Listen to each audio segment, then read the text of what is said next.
Now let's understand where illegal money actually comes from. This lecture is very important because AML analysts must know crime partners. Illegal money generally comes from the following sources. First is financial fraud. This includes online scams, fake investment schemes, credit card fraud, identity theft.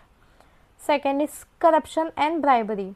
Government officials or powerful people may take bribes, misuse public funds, accept illegal commissions.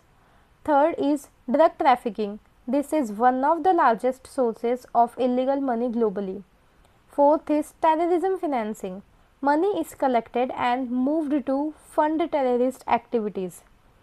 Fifth is human trafficking and smuggling. Illegal movement of money generates huge illegal income.